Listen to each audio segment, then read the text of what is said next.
반갑습니다.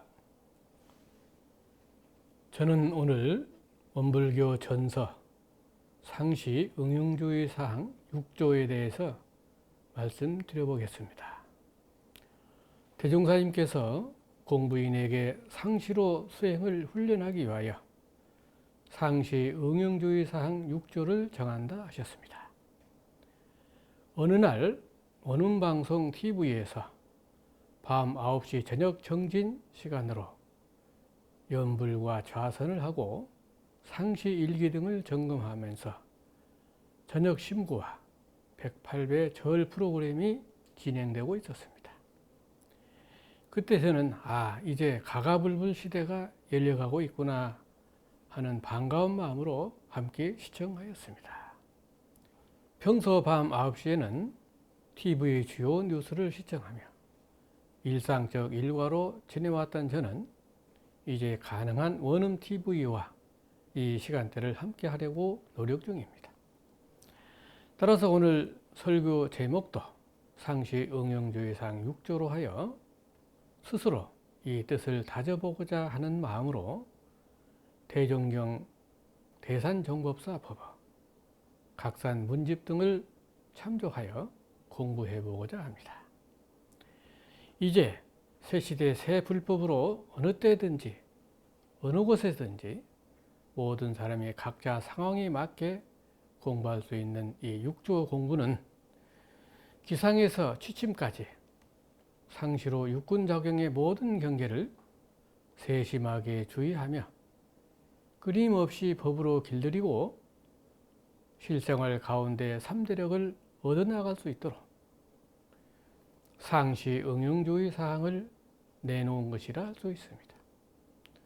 태종경 수행품 1장에서 사람의 마음은 지극히 미묘하여 잡으면 있어지고 놓으면 없어진다고 하였나니 챙기지 아니하고 어찌 그 마음을 닦을 수 있으리요.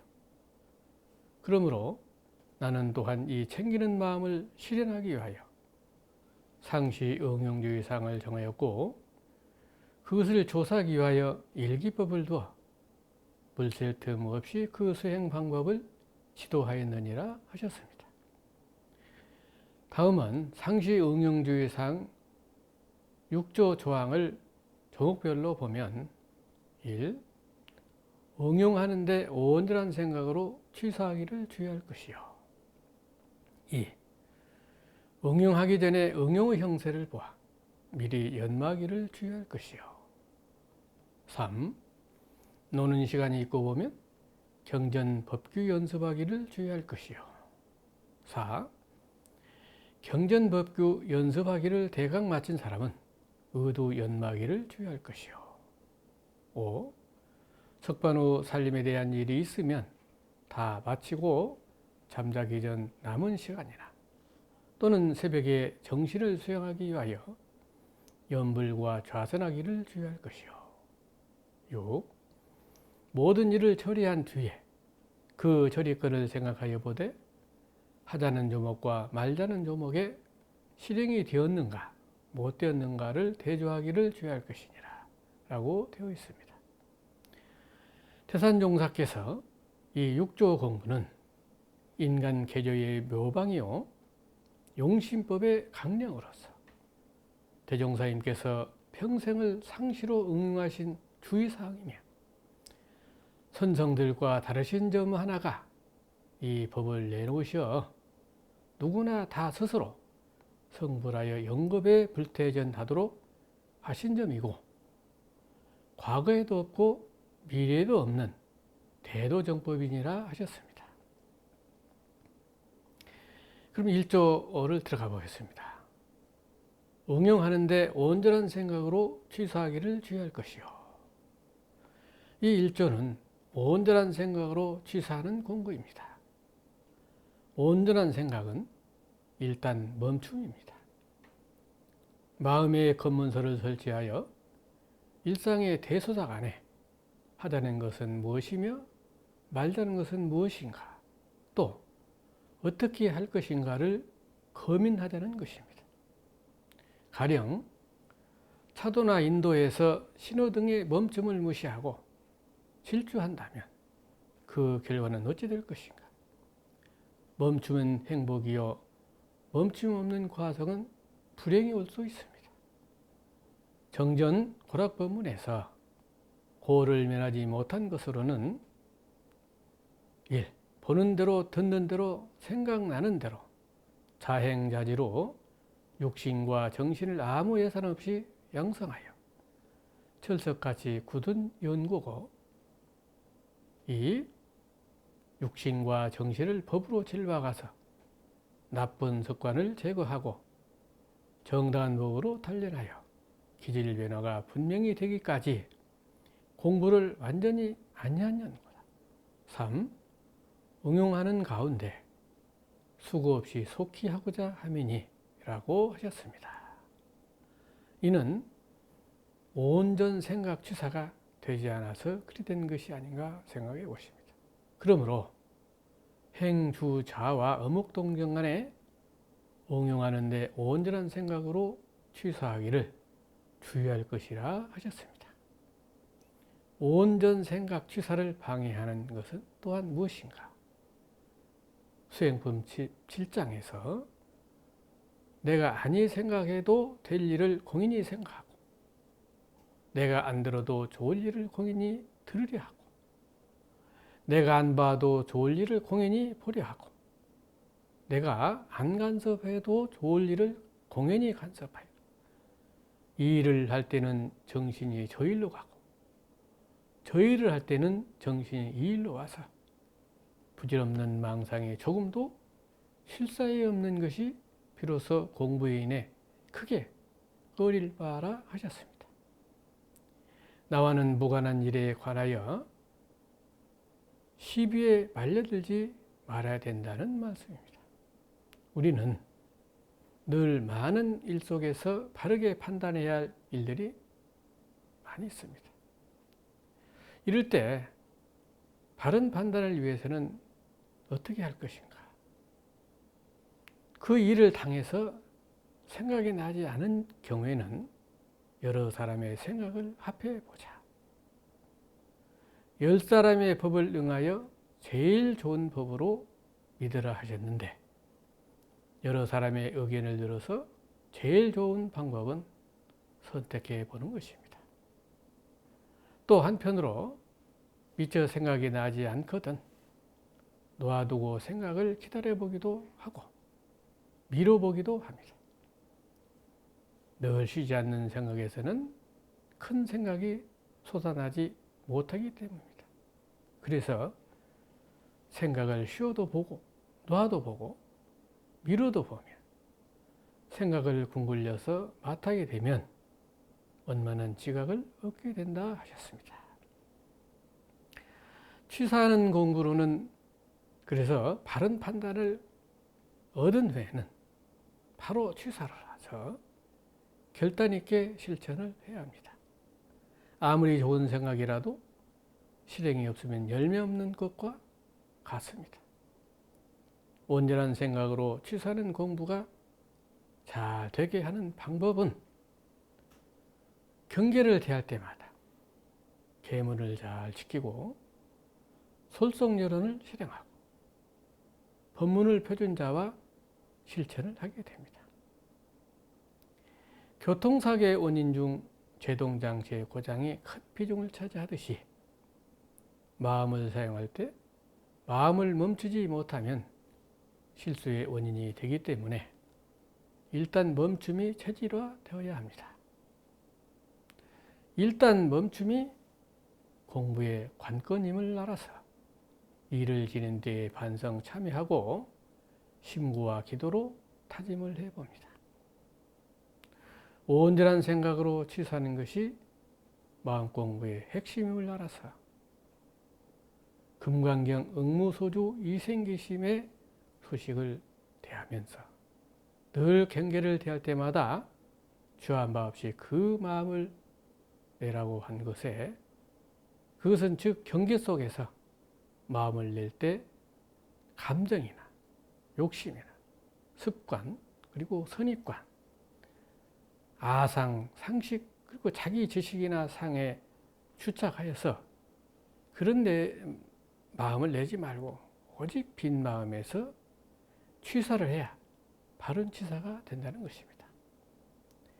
태산종사께서 온전한 마음으로 쉼 없이 키워나가야 천지를 움직일 만한 큰 수양력을 얻을 수 있고 생각을 끊임없이 이어나가야 천지를 통달할 만한 큰 연구력을 얻을 수 있고 꾸준한 실천을 계속해 나가야 완전한 인격을 갖추는 큰 취사력을 얻을 수 있다 하셨습니다. 또 일을 당할 때마다 일단 마음을 멈추고 멈출수록 안정과 온전함으로 정력이 쌓인다고 하셨습니다. 늘 멈추는 공부를 많이 하면 할수록 영단이 커나서 생사를 자유할 수 있는 정력이 생긴다고 하셨습니다. 2절로 들어가겠습니다. 응용하기 전에 응용의 형세를 보아 미리 연마하기를 주의할 것이요. 수행품 10장에서 일이 없을 때는 항상 일 있을 때 할 것을 준비하고 일이 있을 때는 항상 일 없을 때의 심경을 가질 것이니 만일 일이 없을 때 일 있을 때의 준비가 없으면 일을 당하여 창왕정도함을 면하지 못할 것이라 하셨습니다. 2조는 무슨 일이나 응용하기 전에 미리 연마하고 준비하는 여유 공부를 하자는 것입니다. 일이 없을 때 미리 준비해 두어야 쓸 때에 아쉬움이 없이 잘 쓸 것입니다. 마치 수험생이 준비 없이 시험을 볼 수 없고 운동선수가 훈련 없이 경기에 임할 수 없는 것과 같습니다. 법 있는 사람은 살고 있을 때 죽음의 도를 미리 연마하고 이 생에서의 내생의 일을 미리 준비한다고 했습니다. 미리 준비 없는 사람은 항상 아쉽고 근심과 고통을 면하지 못할 것이며 늘 준비하는 사람이 되어야 영생이 헛되지 않을 것이라고 했습니다. 생사는 이 집에서 저 집으로 이사하는 것과 같고 여행길에 하룻밤 묵은 여관과 같은 것이고 인연들도 여행길에서 만나고 헤어짐과 같다 하셨습니다. 이 생에서 이 회상을 만나 제도받지 못하면 어느 생에 가서 제도받을 것인가를 우리는 깊이 생각해 봐야 합니다.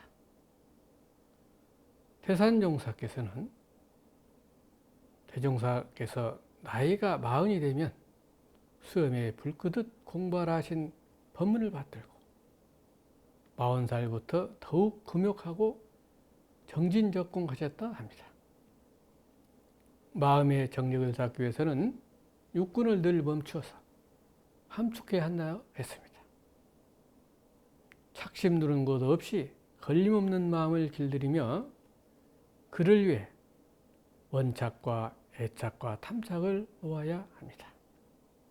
물이 아래로 흐르는 성질이 있듯이 사람이 명을 마치면 착심 두는 곳에 달려간다고 했습니다.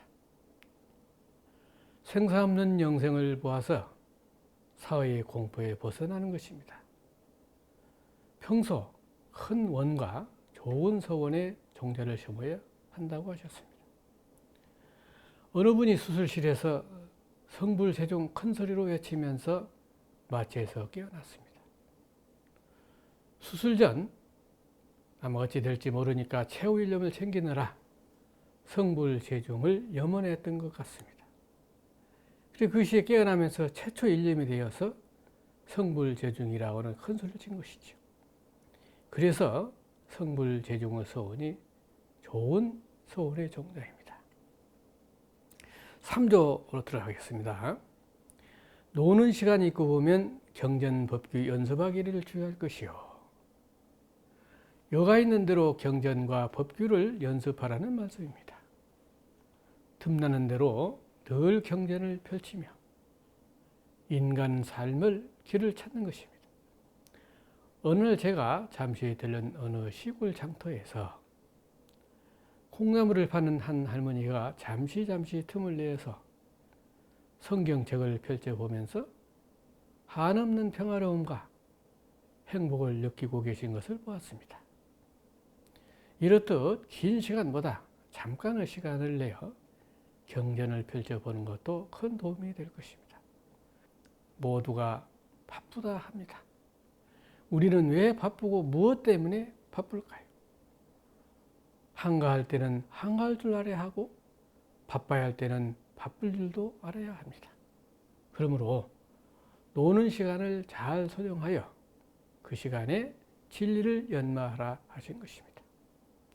진리를 연마하는 것이 노는 시간을 잘 활용하는 방법이기 때문입니다. 법회에 참석하여서 인간이 행할 바를 공부하는 것도 중요한 공부가 됩니다.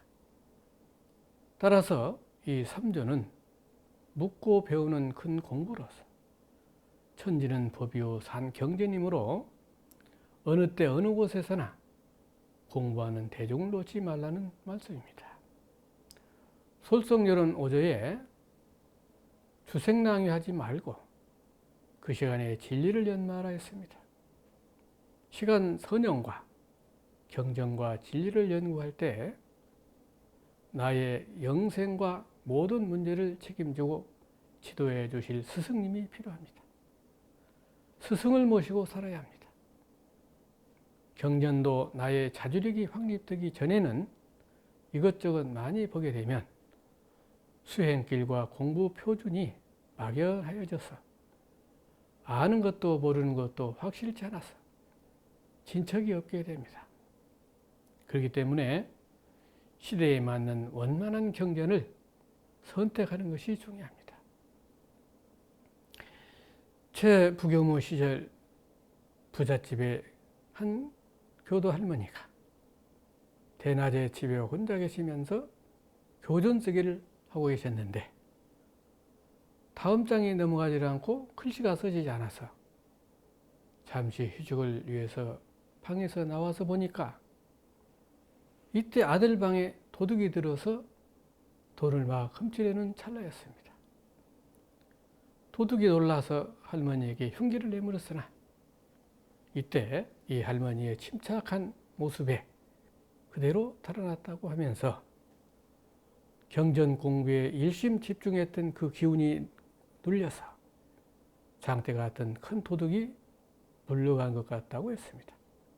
이렇듯 경전에는 경전을 받드는 사람의 정성력에 따라서 때로는 알 수 없는 영험한 기운을 받을 수도 있습니다. 마음의 경전과 스승을 모시고 살지 않는 분은 스승의 자격이 없다 했습니다. 스승을 모시고 사는 사람은 스승되는 공부를 하는 것입니다. 다음은 4조에 들어가겠습니다. 경전법규 연습하기를 대강 마친 사람은 의도 연마기를 주의할 것이요. 적당한 시간에 반드시 의도와 성리를 연마해야 합니다. 대각의 열쇠인 의도를 늘 연마해야 큰 지혜가 솟을 것이기 때문입니다. 어미닭이 알을 품듯 의심을 풀어내는 공부를 지성으로 해야 합니다. 닭이 21일간 알을 품을 때는 먹을 때만 잠시 둥지를 비우고 곧바로 둥지에 돌아가서 온갖 정신을 다 집중하는 것을 저는 봤습니다. 또 고양이가 쥐를 잡기 위해 집중하듯이 의도 연마에 집중해야 합니다. 뉴턴은 만유인력의 법칙을 어떻게 발견했느냐는 질문에 나는 늘 그것만 생각했다고 합니다. 한 번은 뉴턴의 친구와 방에 있다가 떠오른 어떤 생각으로 밖에 나가 그것에 몰입되어 한동안 방에 들어오지 않자 그 친구가 혼자 기다리다가 밥을 먹고 나갔습니다. 그 방에 들어온 뉴턴이 빈 밥그릇을 보고 내가 밥을 먹었구나 하고 다시 생각에 잠겼다는 이야기가 있습니다. 아인슈타인도 비슷한 이야기가 있습니다. 나는 몇 날 몇 달을 그것만 생각하겠다. 포기하지 않으면 결코 실패하지 않는다고 했습니다. 이렇듯 의도연마하는 것도 몰입의 효과를 참고하는 것이 좋을 듯 합니다. 의도연마 방법으로는 일과 이치 간에 의심권을 하나씩 적어두고 알맞게 합니다. 맑은 정신에 잠깐 들은 것이 좋습니다. 대략 5분에서 10분 정도가 적당합니다. 동지간의 교도 간에 편안한 마음으로 문답 공부하는 것도 중요합니다. 의심이 걸리지 않을 때는 막연하고 어렵게 잡지 말고 쉬운 일상사에서 접근해 보는 것도 좋습니다. 까닭이 있는 생활로 일마다 물건마다 생각 있게 보고 생각 있게 들으며 그렇게 되면 의심이 걸립니다. 대종사님께서도 7세에 의심하시고 26세에 깨치셨습니다. 우리가 보고 듣고 말하는 가운데 그것에서 우연히 깨닫는 일도 있고 체험을 통해서 깨치는 일도 있습니다. 큰 깨침을 바란다면 믿고 끝까지 구해야 됩니다. 마음의 욕심을 걷어내야 합니다. 깨침의 바른 경로를 알아야 합니다. 다음은 5조에 들어가겠습니다. 석반호 살림에 대한 일이 있으면 다 마치고 잠자기 전 남은 시간이나 또는 새벽에 정신을 수양하기 위하여 염불과 좌선하기를 주의할 것이요. 대종사님께서 사람의 마음은 원래 온전하고 평안하며 맑고 깨끗한 것이나 사욕의 마군을 따라 어둡고 탁해지며 복잡하고 요란해져서 한없는 세상에 길이 평안할 날이 적을 것이라고 하셨습니다. 아침에 온전하고 평화롭고 밝고 깨끗한 마음으로 시작한 하루가 낮 동안 숱한 어변의 경계 속에서 어둡고 탁하고 요란해진 마음을 쉬고 또 쉬고 고요하게 하는 정력 공부를 하자는 것입니다. 매일 아침 저녁으로 복잡한 신경을 쉬고 마음을 텅 비우는 공백 시간을 갖고 염불과 좌선과 심고 기도 성주의 시간을 가져서 마음을 고요하게 하는 공부를 늘 해야 됩니다. 현대인에 있어서 저녁 잠자기 전 남은 시간에 염불과 좌선이 쉽지는 않을 것입니다. 그래도 조금씩 실천해 보는 것입니다. 시간이 여유있지 않을 때는 어느 때든지 그 상황에 맞게 점차로 전환하면 됩니다. 예로부터 큰 도에 발심한 사람이 선을 닦지 않은 사람이 없고 큰 심력을 얻은 분이 이 선을 통해서 뜻을 이루신 겁니다. 그러나 어변에 얽혀서 공부가 뜻대로 잘 되지 않을 때가 있습니다. 이때는 간절한 기도로 철력의 힘을 빌어봅니다. 이제 마지막 6조로 들어가겠습니다. 모든 일을 처리한 뒤에 그 처리권을 생각하여 보되 하자는 조목과 말자는 조목에 실행이 되었는가 못 되었는가를 대조하기를 주의할 것이니라. 일을 지낸 뒤에 반드시 반성해서 시비를 감정함으로써 그날 하루 동안 6조까지의 실행 여부를 점검하는 것입니다. 하자는 조목으로는 경계 속에서 지혜를 얻고 계문준수와 공법정신으로 마음 밝히는 공부에 복짓는 공부를 했는지 대조해 보자는 것입니다. 지금껏 길들여온 습관을 벗어나서 새로운 마음으로 경계마다 공부하는 좋은 습관을 갖다는 것입니다. 나이가 50이 되면서부터는 변하기를 꺼리는 경향이 있다고 합니다. 자기 변화에는 그만한 용기가 필요합니다. 말자는 조목으로는 나태와 번뇌로 계물을 범하고 공법을 범하면서 순서 없는 일처리와 조동하고 경동하고 망동하는 것으로 죄 짓는 일을 하지 않았는지 태조해 봅니다. 복잡한 요즘 삶이 팍팍해진 주변 인연들에게 따뜻한 위로의 마음이 되었는가? 아니면 내가 위로받는 처지가 되었는가? 그래서 오늘 나와 하루가 죄 짓는 일에 바빴는가? 복 짓는 일에 바빴는가를 돌아보면서 전반적으로 유익한 하루가 되었는지 살펴보면서 취침 전에는 종합 반성을 해서 그날이 제복의 결산을 하고 내일의 계획을 세운 후에 다시 한번 본원을 챙기고 청정 일념에 의지하여 잠자리에 드는 공부를 하는 것입니다. 대종사께서는 과거에 천생이 할 공부를 이 회상의 법원은 단생에 할 수 있고 평생에 할 공부를 정성만 들이면 쉽게 이룰 수 있다고 하셨습니다. 따라서 이 상시 응용조의 사항 6조 공부야말로 천열의 만무사를 배출하도록 밝혀놓은 공부법이라 하겠습니다. 그러므로 우리는 이 회상에서 이 법으로 기필코 성불해야 한다고 하셨습니다. 이 법은 대종사님께서 평생을 통해서 하신 공부길이고 영생의 공부 표준이시며 누구나 스스로 성불의 영겁의 불태전이 되도록 하신 법이라고 하셨습니다. 태산종사께서 공부하려고 하는 이에게 슬그머니 이 상시 응용주의 사항 공부법을 내밀어 보면 자석의 쇠붙이가 당기듯 하나 만일 그렇지 못하면 아직 공부하는 데는 딴판이라 하셨습니다. 저는 오늘 말씀드린 상시 응용주의 사항 6조 공부가 자석에 쇠붙이 당기듯 가슴에 새기며 공부하기를 다짐해 봅니다. 이 시간 저와 함께 하신 모든 분들이 이 6조 공부로 크게 진급하시기를 기원합니다. 감사합니다.